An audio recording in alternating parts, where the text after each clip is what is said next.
Carlos Eduardo Ramírez Quintana con la sección Sin Tapujos. Carlos Eduardo, ¿cómo me le va? Buenos días, Ricardo. Como todos los jueves, aquí presente en tu canal Noticias, Me con encanta. los televidentes. Gracias. Dice una señora, ay, a mí me encanta esperar los jueves porque ustedes hablan ahí con ganas, con berraquera, y le encanta la expresión con el ombligo enterrado en esta ciudad. Esa expresión es suya, única en la ciudad. Es coloquial, ¿no? Pero es cierto. Pero chévere, chévere, chévere, chévere. Yo lo tengo enterrado en el barrio Colpes, donde nací. El doctor Ramiro Luna, cirujano plástico que nos acompaña, lo ¿Dónde tiene lo tendrá enterrado en enterrado? Chinácota, en Chinácota. Ah, Chinácota. No, Sí, no, claro, no. en un cerro de allá de Chinácota. No, Claro. no, ahorita les cuento. Adelante, Carlos Eduardo. Y sí, con los buenos días hoy, aquí con la presencia del doctor Ramiro Luna, cirujano plástico, muy importante y prestigioso en la ciudad.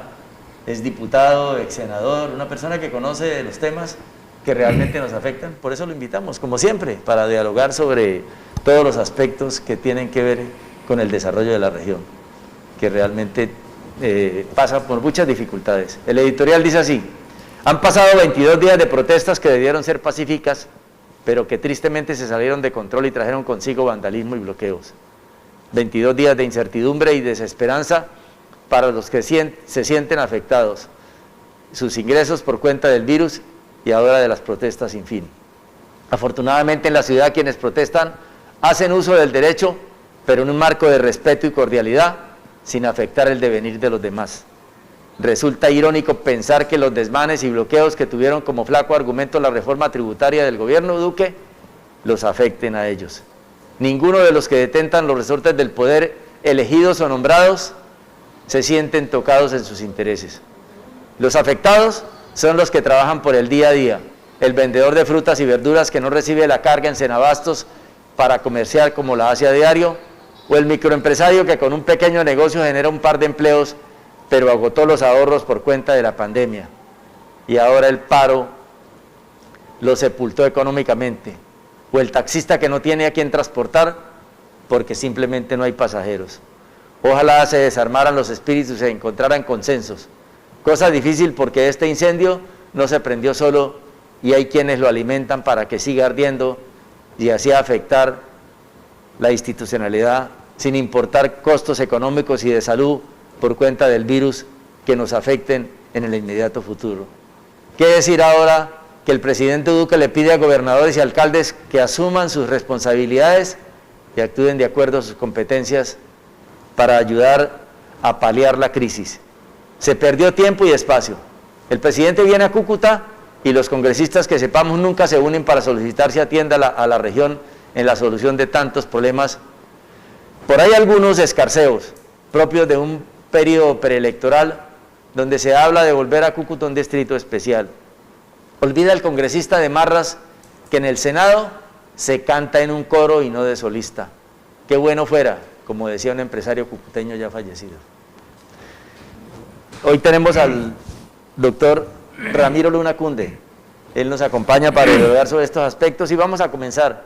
¿Usted cree, usted que estuvo en el Senado, que los congresistas han actuado de consuno para beneficiar al departamento y exigir al presidente de la República que atienda a la región como corresponde? Bueno, en primer lugar, buenos días a Ricardo, buenos días a Carlos Eduardo, muchas gracias por la invitación, un saludo especial a todos quienes nos están viendo el día de hoy. La verdad, yo lo he venido diciendo en las redes sociales y en todas partes, que a mí me parece que los congresistas, sobre todo los del norte de Santander, excepto uno o dos que en su momento se dirá quiénes, han sido como la canción de Shakira, ciegos, sordos y mudos ante todo lo que ha pasado en Colombia y en el norte de Santander, inicialmente con el tema del COVID y ahora con el tema de las marchas. No se han pronunciado para nada, parece que no estuvieran viviendo acá, nada les afecta, y lo único que se están pronunciando, que me da a mí vergüenza, me da pena ajena, es que solamente están hablando los últimos 2 meses de ver que quién se alía con quién para volver a llegar al Congreso. Yo creo que esa va a ser una de las grandes consecuencias de todo esto, que va a ser un voto castigo que esperamos que se dé por fin, ya que la gente vive quejándose 4 años, pero cuando llegan las elecciones votan por los mismos. Yo creo que esta vez esa gota derramó el vaso de la política electoral. Yo decía hace un instante previamente, antes de enviar a comerciales, que Ramiro Luna debe estar contento por la elección o la asignación en el cargo de ministra de Relaciones Exteriores de Marta Lucía Ramírez. La conoce muy bien, hace parte de esa bancada del Partido Conservador en Norte de Santander, por lo menos así le hemos conocido durante toda la vida política a Ramiro Luna. ¿Qué puede significar precisamente, Ramiro, tocando ese tema? Estamos en este ambiente de frontera y es el tema que quería tocar con los televidentes, esa apertura de frontera a partir del 1 de junio, como lo han anunciado. Esperemos que la logística se dé para ello. ¿Qué puede significar que Marta Lucía esté al frente de la Cancillería? ¿Qué puede significar para Norte de Santander, para Cúcuta, esa apertura de frontera? Bueno, en primer lugar quiero decirle a Ricardo que yo hace varios años renuncié al Partido Conservador y fui uno de los fundadores del Centro Democrático, del cual también me salí porque realmente no cumplen las expectativas que uno quiere para su región. Centro Democrático, sus congresistas creo que han sido los más ausentes de todo este proceso, teniendo un presidente de la República en ejercicio. Total. Marta Lucía Ramírez es una persona que conoce el país, es una persona que conoce también mucho el norte de Santander, he estado aquí en repetidas ocasiones. Yo tuve la oportunidad de conocerla cuando ella era senadora en el año 98, 99, que yo también lo fui, en ese momento suplente o segundo renglón de Isabel Celis. Y ha sido una persona ejecutiva, fue ministra de Defensa luego pasó a ocupar varios ministerios, candidata presidencial, ha conocido el país, conoce también la temática que está pasando con Venezuela porque ha integrado las diferentes comisiones para estudiar ese problema. A mí lo que me preocupa no es lo que haga o no haga Marta Lucía, aunque cada persona ejerce su cargo y le da una impronta a él.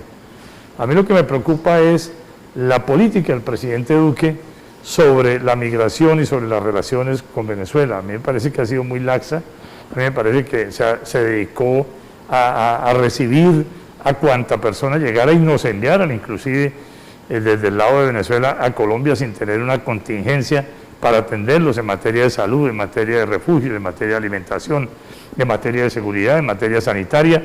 Y hoy vemos las consecuencias de ese gran éxodo de Venezuela.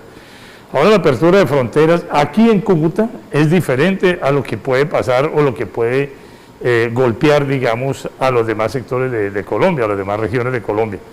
Cúcuta se va a ver muy afectada, terriblemente afectada, porque hoy en día están pasando, yo voy por la carretera, voy a Pamplona, voy a Chinácota, voy a Bochalema, y todo el día están pasando y pasando personas. Ahora pues van a pasar más, de pronto se va a duplicar, se va a triplicar. La única ventaja sería que se puedan censar, que se puedan organizar esas personas y poderles hacer un seguimiento, porque muchos de ellos no llegan a trabajar a Colombia, de pronto muchos de ellos llegan a rebuscarse cómo sobrevivir, terminan delinquiendo. Entonces ojalá esa llegada de Marta Lucía haga que se preocupe más por la situación también particular de Cúcuta, que no permita que eso genere un desorden más grande de lo que hay, que se pueda reactivar realmente la parte económica con los empresarios cucuteños y el comercio cucuteño que puedan llegar a vender, pero yo veo que el 90% de la gente que va a seguir pasando realmente no van a venir a comprar en los grandes almacenes porque no tienen la capacidad económica, porque vienen esa otra cosa. Es que evidentemente quienes vienen a Cúcuta de Venezuela no es un personal calificado, es gente que viene a rebuscarse, pero lo bueno de la apertura de la frontera sin duda alguna es que se van a poder vender bienes y servicios como antes. Se siguen vendiendo, pero se pasan por debajo del puente.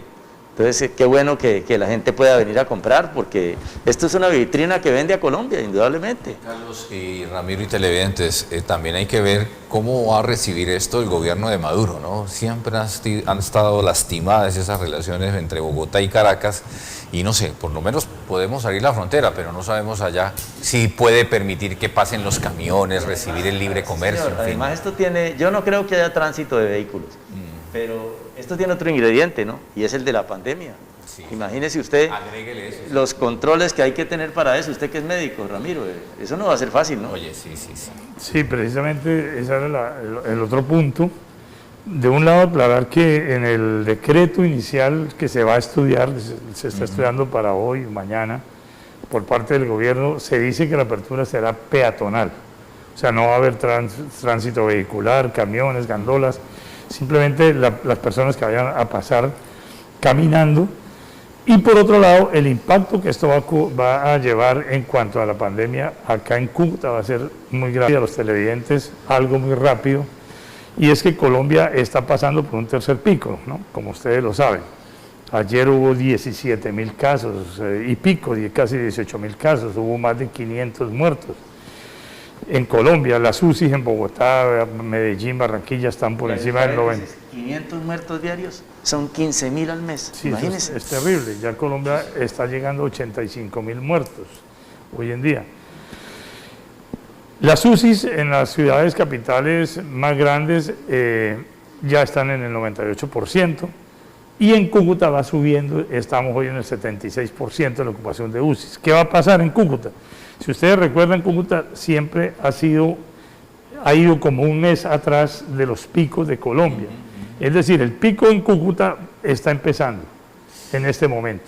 Vamos a llegar a una ocupación de un 90% en 15 días, 2-3 semanas, pero si a eso usted le agrega las marchas incontroladas que ha habido durante los últimos 22 días y le agrega una apertura que no sabemos cómo se va a manejar, aunque se diga que es con todas las medidas de bioseguridad, eso va a ser un caldo de cultivo todavía más grande del que hay acá, con lo que ya hay de los pasos por trocha, y se le va a agregar una gran cantidad más de personas que van a venir, y posiblemente en Cúcuta va a volver a presentarse una situación tan grave como la que presentó en diciembre, y de pronto un poquito más se va a presentar esto por ahí a mediados del mes de junio. Además, tú que estás en el mundo médico, Ricardo, la vacunación no se adelanta como debe ser, ¿no?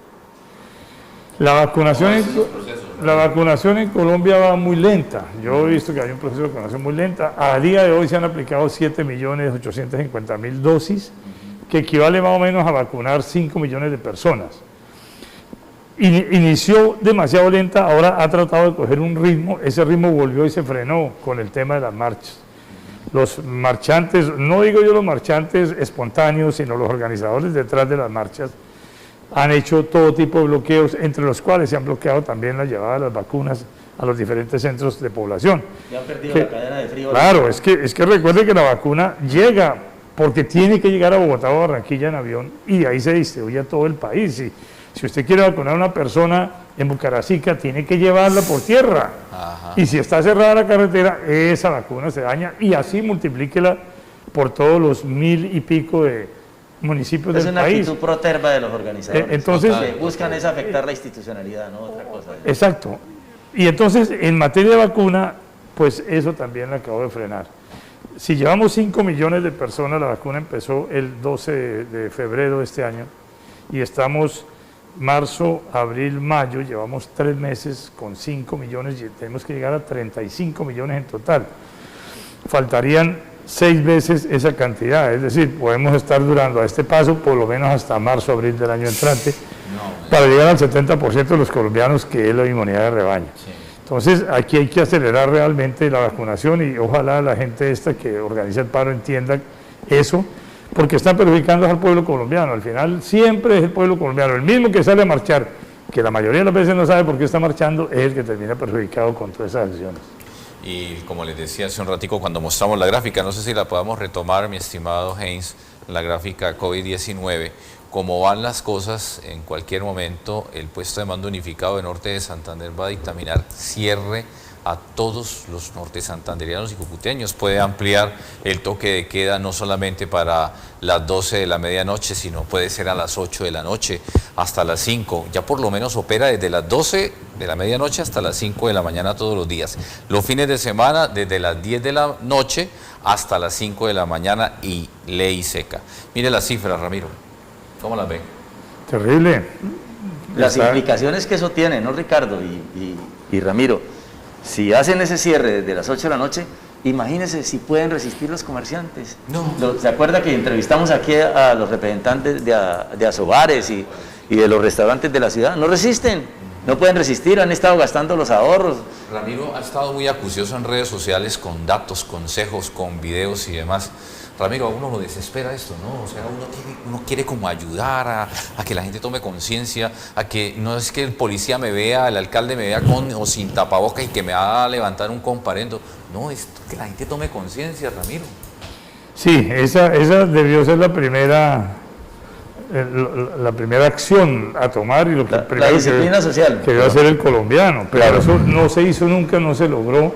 Se asustó la gente los primeros, si ustedes se acuerdan, 3 semanas, salían y aplaudían a los médicos y tocaban el himno nacional. Pero la gente pensó que eso iba a ser un juego de 3 o 4 semanas, ya pero llevamos por lo año y medio, Ramiro y esto Ricardo, no tiene... Pero por lo menos se guardaba la distancia. Ahora vino este elemento Pero distractor. fueron 3 porque meses, sí, Carlos Eduardo, pero buscaron primero que se desmontara esa reforma tributaria que presentó en mala hora el gobierno de Duque. No la socializó, no hubo consenso. Bueno, se saca la reforma tributaria del Congreso, no tiene el trámite debido, y siguen en las protestas, y siguen haciendo a aglomeraciones de personas. Pues imagínense, el virus se tiene que disparar. Sí, ese tema es cierto. Yo hablaba del comienzo de la, el comienzo de la pandemia, que el año pasado, aquí realmente, yo me iba a los barrios en junio, julio, me iba a los barrios de Cúcuta, allá no existía ningún aislamiento social, en ninguna parte, todo el mundo tranquilo en la calle, sin tapabocas, jugando fútbol los pelados, la gente en las tiendas de la esquina tomando cerveza, y el centro de Cúcuta lleno, y así ha sido todo el tiempo. Entonces, eso ha hecho que Colombia se haya disparado en la forma que está. Colombia, uno de los peores países del mundo en indicadores de pandemia. En este momento estamos en el lugar 12. En todo el mundo somos el 12º en número de casos. En casos por millón somos el 8º país del mundo. Y en muertes totales somos el 7º país del mundo en este momento. Esas son cifras que son impresentables. Y eso es una de las cosas que yo no me explico, cómo con esas cifras el presidente Duque ha hecho de su programa de 6 de la tarde un estandarte cuando es un país que no tiene nada para mostrar con respecto al COVID. Y es curioso, y yo lo digo a la gente, y por eso quiero aprovechar este espacio que dan ustedes para hablarle a la comunidad, porque si usted escucha el programa del presidente Duque, pues todo está perfecto. Pero apenas termina el programa, empieza la publicidad del Estado diciendo que se cuiden, que se cuiden, que se cuiden, porque eso está muy mal. Entonces la gente dice, pero ¿cómo así que nos cuidemos y acaba de decir el presidente que todo va perfecto? Pues no está perfecto. No está perfecto, y amigos de Cúcuta, va a venir una ola muy fuerte si no nos cuidamos. Siempre, Ricardo y doctor Carlos Eduardo, se puede evitar o menguar ese impacto. ¿Cómo? Cuidándonos. No nos vamos a poder nosotros cuidar de las personas que vayan a entrar desde Venezuela si se apertura la frontera, pero sí nos podemos cuidar nosotros de nosotros mismos en nuestro entorno. Yo estoy usando el tapabocas, de pronto yo me lo puedo quitar aquí ahorita porque tengo las 2 dosis, hace más de 2 meses y medio tengo la segunda dosis, el doctor Carlos Eduardo también tiene las 2 dosis, entonces son entornos, microentornos que se van generando, como el del seno del hogar, como el de las personas que ya están siendo vacunadas, donde se puede estar con más libertad, pero la comunidad realmente debe protegerse mucho, porque si no, va a volver a ver, como yo lo dije la vez pasada, muchas lágrimas. Ramiro y Ricardo, el perfil de la ciudad no da para el distanciamiento social. Esta es una ciudad de las ventas a la calle, del rebusque, ustedes lo saben. Por historia. Por favor, Ricardo, usted tiene el ombligo enterrado en la ciudad, Ramiro en Chinacota, pero vive desde pequeño acá, de verdad. Sí. Su papá fue un ilustre abogado, ¿sabía? Miembro de la Corte Suprema de Justicia. Casi nada, ¿no? Sí, mire, entonces eso no da para el aislamiento. La gente, pasemos por el Parque Santander, ustedes, por favor, la gente sentada y aglomerada, vendiendo, y sin tapabocas. Entonces eso le aterra a uno, pero esa es la costumbre, y usted sabe que la costumbre, se dice en derecho, es una conducta repetida, ¿no? Entonces la gente está acostumbrada a eso, a ir a su puesto de venta y reunirse con los amigos y quitarse el tapabocas. Sí. Yo quiero invitar a los televidentes de tu canal Noticias a esta hora de la mañana a tomar conciencia. Y Ramiro siempre ha tenido ese comportamiento, yo no sé, Ramiro es un trabajador incansable de que los que lo seguimos en redes sociales, los que estamos en su red de amigos, en redes sociales, en su WhatsApp, siempre envía datos, tiene una gran cantidad de comunicadores amigos, nos envía datos, entre ellos cuento con su amistad, gracias Ramiro, y me envía y uno lee a Ramiro y siente uno como que esas ganas de que todo el mundo se entere de lo que pasa, de esos datos tan importantes que manda Ramiro. Ramiro está sentada en el balcón periodístico también, saca cuentas, mira, lee, se está instruyendo constantemente, nos transmite esos conocimientos. Ojalá la gente siguiera a Ramiro Luna. Ramiro, ¿cómo está usted en sus redes? Bien. Ramiro Luna Conde, ¿cómo sale? Ramiro Luna Conde, sí, Completico. en Facebook, sí. Ajá, ahí bota usted también los datos, ¿no? Para que la gente esté ahí pendiente, ¿no? Y Ramiro ha sido un trabajador incansable en esto de la salud. Al fin y al cabo, su esencia médica le da para ello. Bueno, pero Ramiro, extracámara, para cambiar un poquito, ponerle un tono amable a la situación, porque a veces con Carlos Eduardo a veces salimos aquí todos con... ¿no? Calmados. Deprimidos, sí, deprimidos. Siempre traemos un invitado deprimidos porque es que no hay salidas a veces, ¿no? Sí, Sobre todo preocupado queda uno. Uno trata de verlo por cualquier lado. Y ahora, compañeros, mire, Ricardo, y Ramiro, el presidente le traslada la pelota a los gobernadores y alcaldes y le dicen atiendan los problemas de acuerdo a su competencia, lo que yo acabo de decir, lo dijo. ¿Sí? Entonces hacen una encuesta acá, en un medio local, a ver cómo está el gobernador y el alcalde. Imagínense, yo con todo respeto lo he dicho, para mí en el municipio de Cúcuta falta liderazgo, no hay gerencia, de verdad.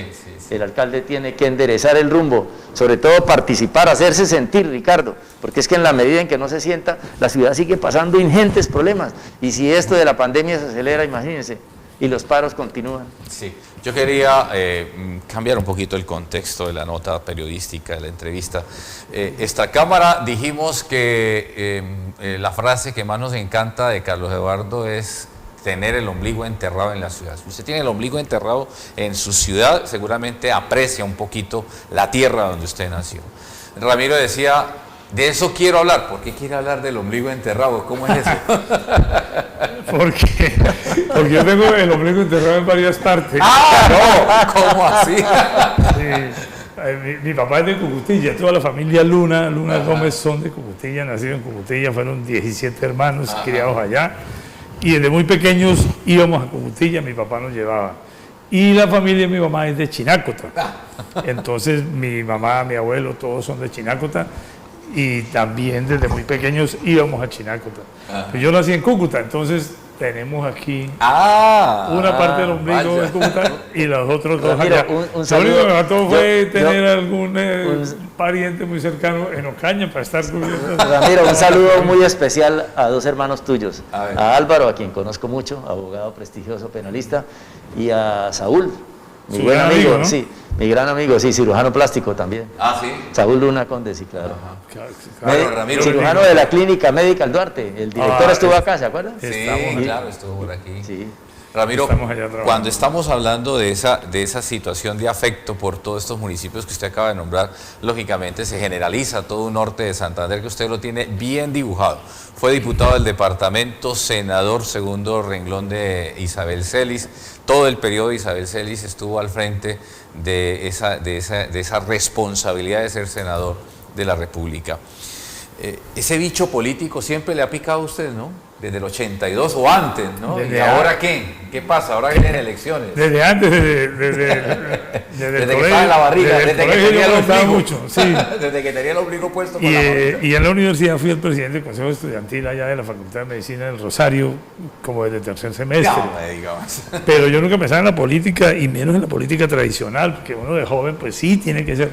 pues irse contra toda la institucionalidad. Lo malo es llegar a los 30, 40, 60 años echando piedra, eso no puede. Uno tiene que entender que el Estado es un aparato que tiene que producir y que hay que respetar la institucionalidad. Y luego, desde que llegué al rural en Chinácota, que en esa época Chinácota era la joya de la corona de los rurales, yo llegué a hacerlo allá. Mi papá era efectivamente magistrado de la Corte Suprema de Justicia en ese momento, de la corte anterior, ¿no? La corte anterior a la quema del palacio por el M-19 y por Petro. Sí. La corte anterior. No esta, la que puso en libertad a Santrix. No esta corte que ahora es elegida por los políticos, sino era una corte que era por cooptación, eran unos magistrados completamente aislados, impolutos, que no necesitaban de nada. Entonces... Se elegían por cooptación. Por cooptación, sí. Entonces, claro, yo desde que llegué a Chinácota a hacer el rural y a ejercer la medicina, pues seguí con esa cosa, pero no de política, sino de ayudar a la gente. Entonces me dediqué a ayudar a la gente, a ir a los campos, a hacer vacunaciones, a las veredas, a atender a todo el mundo. Puse ese hospital a funcionar porque no existía la ley 100, entonces se podían hacer muchas cosas, era lo que se llamaba de caridad y la particular. Usábamos los escasos recursos que habían, pero operábamos lo que fuera, hacíamos las cesáreas, atendíamos los partos, reducíamos fracturas, etcétera, etcétera, allá en Chinácota. Y fuera de eso, por mi pasión por el fútbol, pues también nos pusimos a organizar campeonatos. Al poco tiempo, yo era muy joven, por ahí 21, 22 años, me volví como el el que hacía todo en el pueblo, y entonces la gente terminó metiéndome a la política.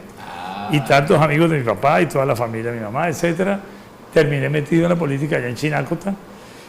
Y ahí arranqué, o sea que yo de la medicina, el primer año ya me clavaron en la política, su señora, y toda la vida estuvo ahí. Aquí a veces se vuelve coloquial este espacio, ¿no? Su señora madre era hermana de Luis Enrique Conde Girón. Sí, claro. Gran amigo de mi señor padre, le decía Sí, Musiraco, Musiraco. escribía en el diario La Opinión, claro. Mi tío Luis Enrique. Sí, señor, lo aprecié mucho, ¿sabes? Mi mamá, sí, mi mamá era, Claro. mi mamá era de Chinacota, hermana de mi tío Luis Enrique, también de Chinacota, y mi esposa, que también murió hace 8 años, era de Chinacota también. Tiene un ombligo diverso, entonces. Yo la conocí. ¿Ah? Claro, yo la conocí a ella allá en Chinacota desde muy niña y terminamos juntos. Y Mire lo que pasa como cuando se dijo- le hace apología al ombligo, mire, ¿ah? Sí, claro. Termina uno contando un montón de cosas. Ramiro, decía conservador, luego centro democrático, no lo ha convencido, expuso sus argumentos y de verdad que muy válidos. Y ahora, ¿qué? Aquí hay que decir, para que no me digan, uy, pero ese cómo está brincando. Hay que decir que yo siempre... El ombligo. Sí, una convicción muy profunda de que la política es el servicio y que todo debe ser encuadrado dentro de un respeto a las costumbres morales tradicionales. Yo soy católico, cristiano católico, me gusta la gente que estudia, Nosotros que trabaja. también, ¿no, Ricardo? Claro. Bueno, que la gente que estudia, que trabaja, que tiene y defiende su propiedad privada, pero que respeta a la ajena, que le gusta el orden, la libertad, y por eso siempre me he encuadrado en ese tipo de partidos. Mi máximo referente político fue Álvaro Gómez Hurtado. Era una persona que me parecía completamente estructurada Lo para manejar el fundamental, país. nunca se me olvidó eso. Habló al En final. la Facultad de Derecho, ¿sabes? Eso fue después de dos quemadas que tuvo Álvaro claro. Gómez en la presidencia. La tercera vez que se presentó, habló del acuerdo sobre lo fundamental. Pero se formó ajusta mucho a la realidad colombiana. a lo que hay hoy. Sí, señor. Y me parece que una de las personas que más interpretó y ejecutó lo de Álvaro Gómez Hurtado fue Álvaro Uribe Vélez. Cuando le devolvió al país el orden, la seguridad, la tranquilidad, la inversión extranjera, la cohesión social. Eso me hizo que esos fueron mis dos referentes. Por eso, cuando yo vi que el Partido Conservador ya no tenía vocación de poder, porque acuérdense que después de Pastrana jamás ha vuelto a presentar un candidato presidencial. Doctor, le voy a hacer una pregunta. Entonces, porque pasé al Centro Democrático. el tiempo corre. Mire, que tiene que ver con eso, vea. Ahora, esta pregunta, para responder la sí. pregunta, seguramente yo saqué 16.000 votos ahorita en la campaña de la gobernación, donde no me dieron el aval en el Centro Democrático por razones antipolíticas. Seguí adelante, obtuve 16.000 votos sin ningún paraguas, solo con los amigos que me ayudaron, con muchos periodistas que ayudaron a promocionar esa idea que yo tenía y ese plan de gobierno que yo tenía. Y yo pienso, porque me dicen quienes me apoyaron, que eso no puede quedar ahí.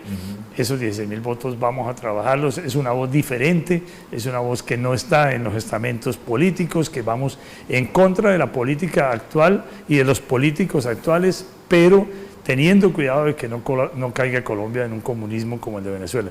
Por ello voy a presentarme a la Cámara de Representantes en estas elecciones. Bueno, qué mire, piensa de lo- noticia entonces. Claro. Ramiro Luna Conde pone a disposición el nombre de él, su hoja de vida, su recorrido, su profesión, su entrega por el departamento a la Cámara de Representantes del Norte de Santander. Bueno, salió noticia hoy a las 6, no, 7 y qué, ¿ya qué horas son? 7:30, uy, ya 7:30. Hay que aprovechar la papaya que usted me dio. Ay, que lo que aprovechar, ¿Usted qué piensa? Mire, ¿usted qué piensa de los partidos, compañero Ricardo? Señor. Que quedaron reducidos al cascarón de su vestido. Para mí los partidos hoy en día son expendedores de avales.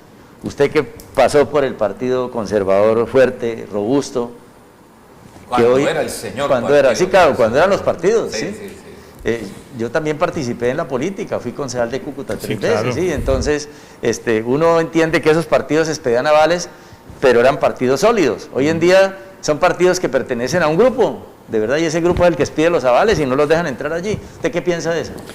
Sí, los partidos, pues en Colombia hubo dos partidos, como ya ustedes lo dijeron, tradicionales, que manejaron el país de una manera, me pareció a mí que económicamente fue buena dentro de las limitaciones que tiene Colombia en su riqueza natural. que fueron el Partido Conservador y el Partido Liberal. Después de la Constitución del 91, que vinieron una serie de consideraciones, hubo una explosión de partidos, que hoy en día realmente con el Código Electoral, quien no tenga un aval no puede entrar a un partido. Yo recuerdo que en aquella época nuestra, que Carlos Eduardo fue candidato al Consejo de Cúcuta y concejal, que yo fui diputado varias veces, uno se presentaba dentro del partido que uno consideraba que era su ideología, y siempre fue para mí el Partido Conservador, para usted el Partido Liberal, sí, señor, en esa época, y no había límites para quienes se quisieran presentar y las personas escogían a los uno pedía el aval en Bogotá y se lo expedían. Simplemente se inscribía con el manifiesto de la voluntad. Hoy en día alguien tiene que darle un aval, y si esa persona tiene otro tipo de intereses, pues no se lo da, o se lo da a cambio de X o Y. Le pone palos a la rueda y no lo deja entonces pasar. Los partidos se han vuelto realmente eso, como una oficina expendedora de avales. De todas maneras hay partidos como el Partido Conservador, que todavía tiene una estructura, el Partido Liberal. El Centro Democrático, que la tenía, se la dio Uribe, pero desafortunadamente desaprovechó el Centro Democrático su cuarto de hora, que fue ya la presidencia de Iván Duque. Me parece que ha sido una presidencia muy gris, que ha sido una presidencia donde no le ha llegado a la ciudadanía, y entonces el Partido Centro Democrático en este momento para mí está en capite diminucia. Vamos a ver qué pasa, todavía le falta un año al presidente Duque, a ver si logra retomar el Foro con todos Ciudadano. estos problemas que se avisoran, porque yo creo que los paros van a continuar en mala hora, ¿no? Porque es cierto que hay muchas dificultades, sobre todo en la juventud, que no tiene trabajo. Hay muchos jóvenes aquí que no tienen nada que hacer. Ya el presidente dijo que les iba a dar gratuidad en la educación superior. Todo esto va a continuar y la pandemia se va a acelerar. ¿Usted qué piensa de lo que viene? Vienen unas elecciones para que se reelijan algunos, para que otros aspiren, pero lo cierto es que no se trata de quiénes vayan al Congreso, sino cómo vayan, qué vayan a hacer. Sí, para que puedan cumplir Ricardo y Ramiro con lo que se proponen. Ya deben acabar los discursos, la palabrería. Aquí realmente hay que... para allá. Sí, seguro. Mire, los más importantes aquí en la elección son los congresistas. Ellos son los que aprueban las leyes, de verdad. Y resulta que aquí en Norte de Santander, yo lo he dicho repetidamente, hacen mutis por el foro. Y la definición de mutis por el foro en las obras de teatro es: están ahí, pero no se sienten. Es como un artista que participa en una obra de teatro para llenar los espacios, pero no se sienten, y eso le pasa a los congresistas. Total. Y no estamos afectando su patrimonio moral ni los estamos agraviando, estamos diciendo que en la región no se han sentido. En este momento era necesario que los congresistas le estuvieran hablando al presidente de la República. Vienen aquí, Ricardo, le dan un paseo, ¿no ha visto? Le dan un paseo y nada le piden, no le exigen.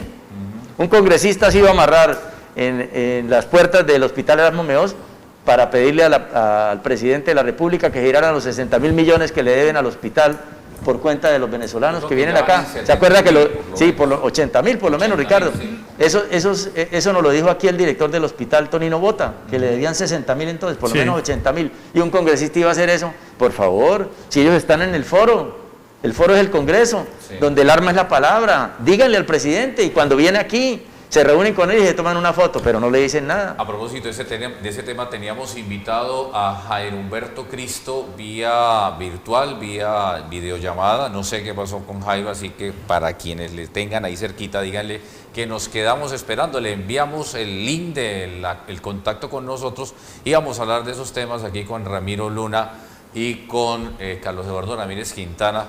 Y no pudimos lamentablemente tenerlo en esta emisión. Puede ser mañana lo tengamos aquí en nuestro noticiero. Oiga, eso es otra cosa, ¿no? Con los políticos. Este es un programa sin tapujos. Yo uso tapabocas, pero no para quedarme callado.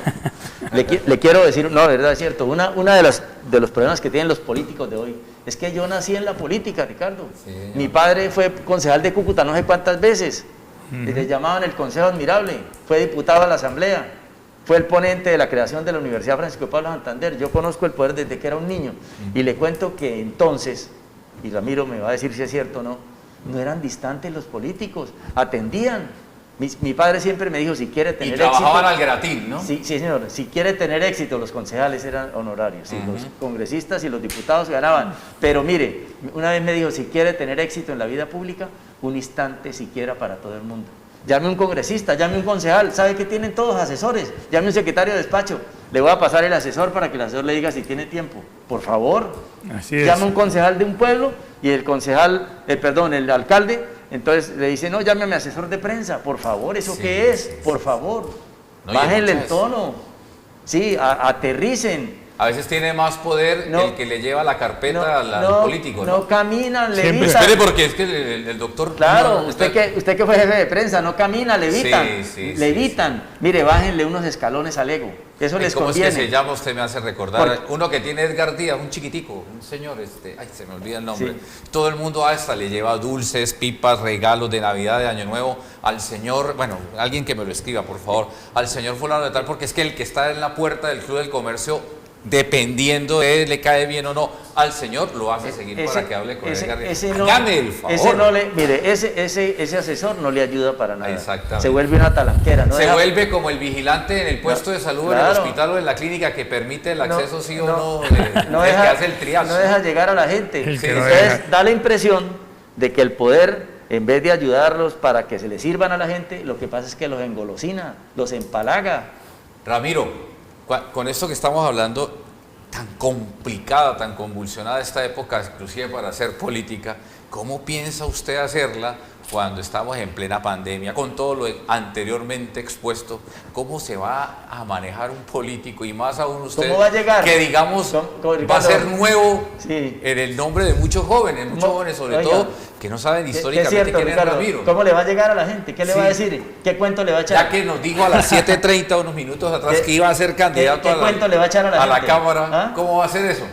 Bueno, hay muchas cosas importantes que hay que contarle a la gente.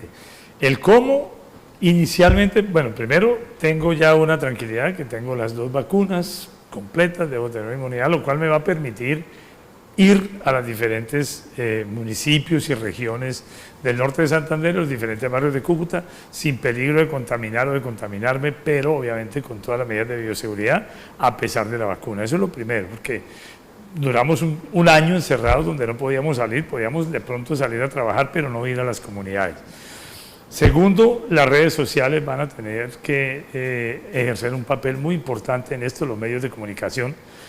Y lo tercero es que hay unas novedades que queremos presentar, queremos hacer unas denuncias de todo lo que estamos hablando acá. Yo considero que la clase política, los actuales congresistas, con una o dos excepciones, no han cumplido su papel y considero que tienen que ser relevados. Han sido, como usted lo dijo, ausentes totales en una crisis. Aquí ha habido 2 crisis. Una crisis que ya lleva 1 año y medio, que es la pandemia del COVID, que debió haber motivado que los congresistas pusieran el pecho, no el pulmón, que es muy diferente, pusieran el pecho a esa pandemia y orientaran a la comunidad, y no lo hicieron. Y ahora una lucha ideológica que se está dando y que se está agudizando, donde la gente tiene que tomar un partido no político, un partido ideológico. ¿Para dónde quiere que vaya Colombia? ¿Colombia va para el comunismo tipo Venezuela o Colombia debe mantenerse en una democracia combatiendo la corrupción? ¿Dónde están los políticos orientando a la comunidad? ¿Dónde están los políticos diciendo sí o no a las marchas? Sale por ahí un gran amigo mío, representante de la Cámara, a decir que gracias a él se tumbó la reforma tributaria. Hombre, ¿cómo va a decir eso? Entonces, Sí, oportunista, ¿no? a la gente hay que orientarla desde el punto de vista que uno cree. Habrá quienes están de acuerdo y habrá quienes no están de acuerdo con los puntos de vista que uno expone sobre las marchas, por ejemplo, sobre la pandemia, sobre la economía, sobre la reforma tributaria, sobre la salud. La gente no sabe qué hacer con la salud, dicen que la salud es mala, pero si les propone una reforma tampoco quieren la reforma. Entonces la gente está desorientada y está siendo orientada por unos politiqueros de izquierda profesionales, en cabeza, por ejemplo, del señor Petro y de Benedetti y de este tipo de personas, que están desorientando a la gente para crear un caos en el país. Esas cosas hay que salirlos a decir. Yo lo digo sobre todo porque yo tuve una experiencia que es importantísima, y es que yo me estaba especializando en cirugía plástica en Caracas en 1994, 96, 98. Cuando la gente ya hastiada de la corrupción de Acción Democrática y COPEI, decidieron lo que usted acaba de decir, allá lo llamaban los cogollos, porque era un cogollito que daban los avales para todo el país. Usted lo llamó aquí el cascarón. que son quienes están dando los avales, pero no tienen una representación popular.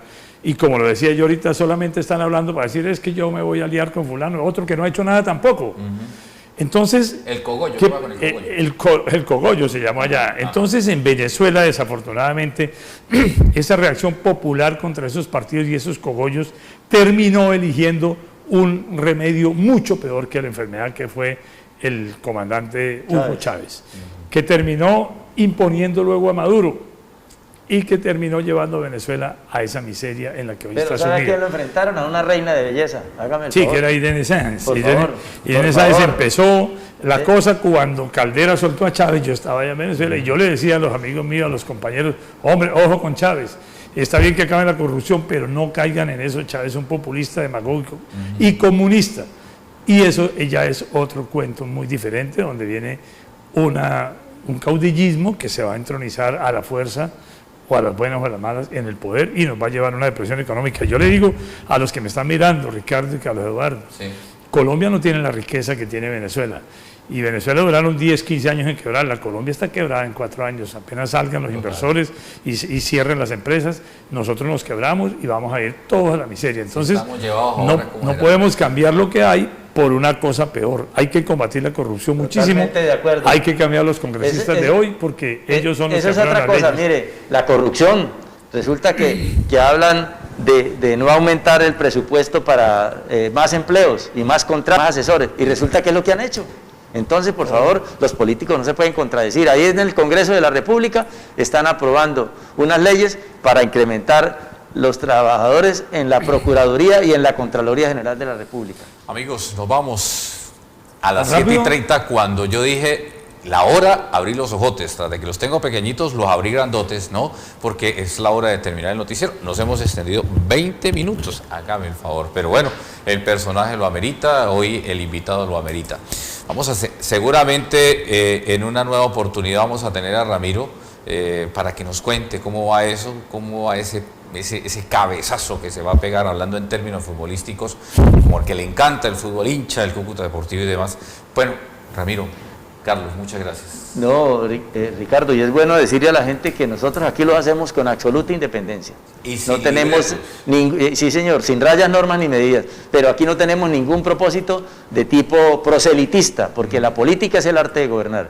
El proselitista es el que, como el doctor Ramiro Luna, vende unas ideas, encanta a la gente, porque unos se encantan y otros desencantan en la política, ¿no? El doctor encanta y trata de buscar unos electores, nosotros no. Nosotros aquí somos periodistas, informadores. Yo también soy periodista, tengo tarjeta profesional 4001, entonces en compañía de Ricardo, lo que hacemos es informar, dialogar con las personas y tratar de expresar lo que nosotros sentimos por lo que está pasando. Ramiro, me place volverlo a ver, me place tenerlo en vivo y en directo. A veces cuando estamos en la virtualidad es cosa distinta, pero como Carlos Eduardo lo decimos al finalizar el programa, ay, ojalá hubiese estado en vivo y en Ramiro directo. ¿Tiene manos de pianista o de cirujano plástico? Oye, muéstrela ahí, mire. Muéstrame las manos, Ramiro, ahí, mire, puro cirujano plástico. Bueno, Ramiro, un abrazo virtual, Ramiro. Bueno, muchas gracias a usted y a todos, un saludo muy especial. Ramiro Luna Conde, con noticia a bordo hoy en nuestro noticiero, precisamente lanza su nombre a consideración de los norte santandereanos a la Cámara de Representantes. Lo dijo acá, ¿no? Puede ser que mañana lo diga en otro noticiero, pero aquí ya nos ganamos nosotros de imagen, de viva voz y sin tapabocas para que la gente lo... Véanlo bien, a ver, véanlo bien. Miren, ese es Ramiro. A ver, ¿cómo vería la foto de la pancarta política? Sin rayas, normas ni medidas. Ahí está, ya quedó fotografiado ahí. Un abrazo. Amigos televidentes, muchas gracias, un fuerte abrazo, Dios les bendiga.